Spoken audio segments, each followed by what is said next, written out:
I was diagnosed with multiple sclerosis on March 9th, 2018.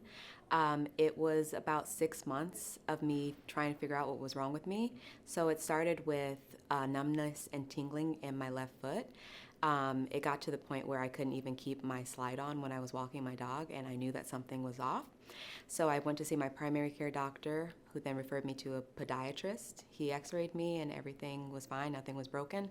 So then he referred me to a chiropractor because he thought I had a pinched nerve. And the chiropractor actually misdiagnosed me as having a herniated disc in my L4, L5 spine. So I was undergoing physical therapy for about 3 months, and not to mention a bunch of painful tests to rule out any nerve damage or anything like that. And my physical therapist actually noticed that I would be great once I left the session, but like when I would return, like there was no improvement. So she recommended I get a second opinion. And because of the healthcare system, I couldn't find a neurologist in network who could see me sooner than 2 months. So I saw a neurosurgeon, and I told my chiropractor that, and that made him angry for some reason. And so he like basically made me feel really small and told me, you don't need to see a neurosurgeon. He's just going to tell you if you need surgery on your back, and we already know you don't because we've had the MRI.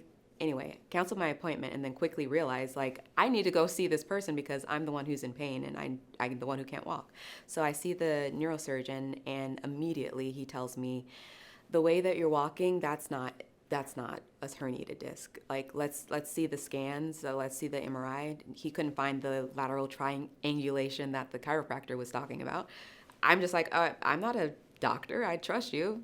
Anyway, he orders a MRI of my neck, and that showed lesions. And so in the report, he said it was highly suspicious of a demyelinating disease. And I said, what does demyelinating mean? And he said, I don't want to scare you, but it could be something along the lines of multiple sclerosis. And I was scared. So he ordered a lumbar puncture, a spinal tap, and that showed I'm not even going to try to pronounce it, the oligoclonal bands in my spinal fluid, which confirmed the diagnosis of multiple sclerosis. Yeah, you really have to be your own advocate. And I'm wearing my pin, and you have to be a professional patient because it takes a lot to advocate for yourself when you don't know the terms. You're just a person, you don't have the degrees. I don't consider myself an influencer. I'm just a person living with MS who knows the power of storytelling. I'm a former journalist and an author. So I just felt it important to speak on what I was experiencing so that hopefully someone doesn't have to go through what I've gone through, or if they have, they know the language or they know what to do, kind of thing. I think also, too, I didn't know or see myself represented a lot when I would Google multiple sclerosis. I'm not the face of a typical MS patient per, different organizations and marketing materials. And so I just wanted to put myself out there so that someone could see me. Hopefully, can raise awareness. You can see yourself represented and really find community. And that's what also keeps me going, is knowing that there are people who are kind of watching me for guidance or just encouragement. So that's a reason why I continue to post about it. I realize that my vulnerability is someone else's validation. A lot of times people don't want to talk about what they're going through, but I'm an open book, and I literally wrote a book about it because I just felt like there was no resource that I was given when I was diagnosed. So I wrote the book that I wish I was given upon diagnosis. And I've heard from people who've read it, and listened to it. I have an audiobook about how it helped them find their footing once they were diagnosed with something so scary as multiple sclerosis, a disease for which there's not yet a cure.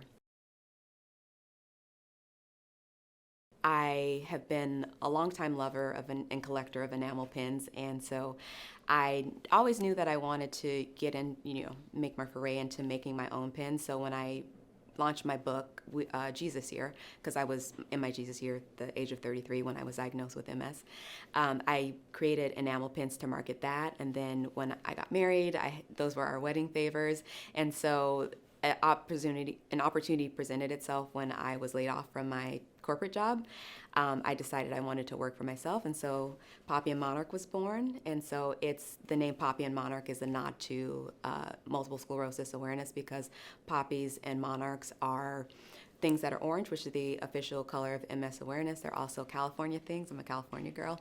And the sentiment behind the brand is to basically enjoy life and find beauty in every moment, because basically poppies are only around for a few weeks, and monarch, the lifespan of a monarch butterfly is but 2 weeks. And so it's just a reminder to find the beauty in the present and really enjoy it and be intentional about everything.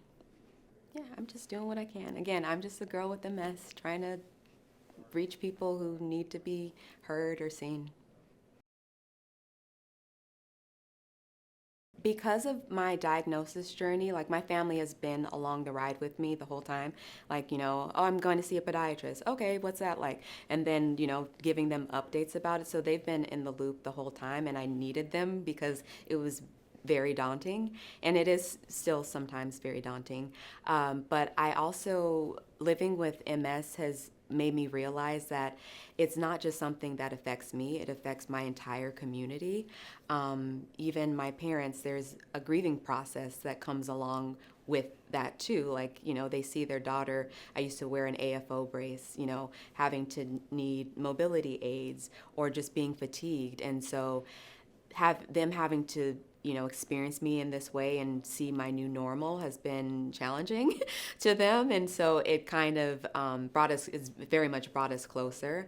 But I feel grateful for their presence in my life, because I don't know what I would have done without them. Just even them praying with me, when it was really dark, when I got the news. And leading up to it, they have been just an integral part of this whole journey, and so I can't thank them enough. And yeah, I just feel really blessed that I have a tribe of people who I can come to. I'm an open book, so I'm not shy about telling them how I feel and things like that. And so I found that by me, being open and honest with them, that allows me to receive the help and accept the help. So it was created with the chronically ill thriver in mind, and so our tagline is wearable flair for the chronically chill and their cherished ones. And so it's really, I want people to see my products as a conversation starter, a way that they feel seen, heard, and validated. And yeah, so all of my products are made with the chronically ill community in mind. So hopefully you see something that resonates with you and you gift it to your friend or treat yourself to something nice.